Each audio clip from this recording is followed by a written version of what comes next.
Commissioner గారికి నమస్కారం sir. నేను తెలుగుదేశం పార్టీ రాష్ట్ర కార్యదర్శి గుంపుడు భాస్కర్ గారు వైఫ్ మాధవిని మాట్లాడుతున్నాను. నేను మాజీ ఎంపీటీసీని సార్.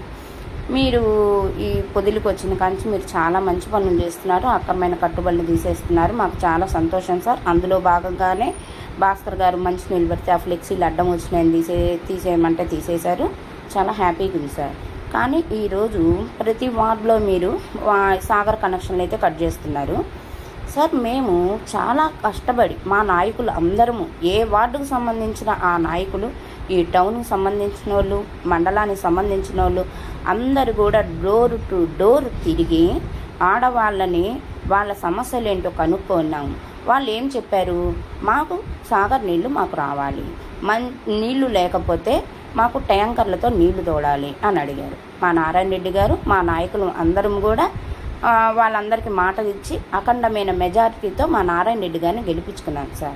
కానీ ఈరోజు మీరు ఏం చేస్తున్నారంటే సార్, ఆ తరుణంలో ఏం చెప్పామంటే పెద్ద చెరువుకి సాగర్ నీళ్ళ జలాలని నింపుతాము, నీళ్ళకి ఇబ్బంది లేకుండా చేస్తామని చెప్పారు మా నారాయణ రెడ్డి గారు.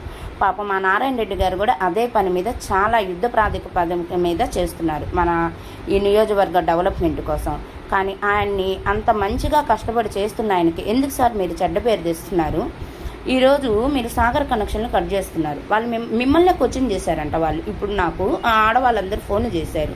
ఏం చేశారు, సాగర్ జలాలని పెద్ద చెరువుకి నింపండి, నింపాక మాకు నీళ్ళని సప్లై చేయండి, అప్పుడు ఆయన 10,000 అడుగుతారో ఎంత అడుగుతారో అంత డబ్బులు కడతాం మేము, అప్పుడు కనుక మా కనెక్షన్ కట్ చేయొద్దని చెప్పారంట. వాళ్ళు మా ఇళ్ళకి వచ్చి ఫోన్ చేస్తున్నారు. మీరేం మాట్లాడుతున్నారు? మీరు నాయకులు మీరు ఇన్వాల్వ్ అవ్వద్దు అంటున్నారు. ప్రజల పట్ల నాయకుడు దాకా ఎవరు అడుగుతున్నారు సార్? మిమ్మల్ని అడిగారంట వాళ్ళు ఈరోజు. మీరు ఎందుకు 1వ నెంబర్ నుంచి స్టార్ట్ చేయలేదు, 20వ నెంబర్ నుంచి ఎందుకు స్టార్ట్ చేయలేదు, మధ్యలో 13, 14, 15 వార్డులు మీరు ఎందుకు కట్ చేస్తున్నారు?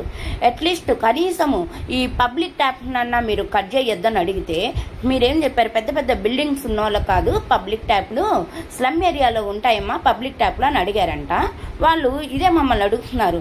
అంటే స్లమ్ ఏరియాలో ఉన్న పబ్లిక్ ట్యాప్ల కోసం మేము పరుగులు తీసి మంచినీళ్ళు తెచ్చుకోవాలనా? ఇందుక మిమ్మల్ని గెలిపించుకుంది. లోకల్లో ఉన్న ఈ నాయకులు నమ్మాము, గునుపుడు భాస్కర్ని నమ్మాము, మేము నారాయణ రెడ్డి గారిని నమ్మి మేము అఖండమైన మెజార్టీతో గెలిపించుకున్నాము.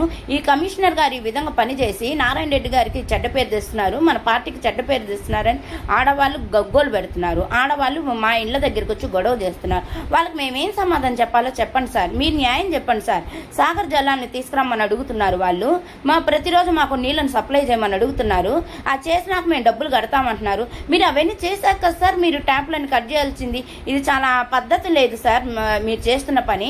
మీరు అందులో మీరు ఏం చేస్తున్నారంటే మా నాయకుడైన మా నారాయణ రెడ్డి గారికి, లోకల్లో తిరుగుతున్న మా నాయకులకే కాకుండా ప్రజలందరూ కూడా అన్యాయం జరుగుతుంది సార్. ప్రజలందరూ కూడా గగ్గోలు పెడుతున్నారు. దాన్ని మీ దృష్టికి తీసుకొచ్చినా మీరు వినకుండా మీరేదో ఒక మోనార్క్ లాగా పని చేసుకొని పోతున్నారు. ఇది కరెక్ట్ కాదు సార్.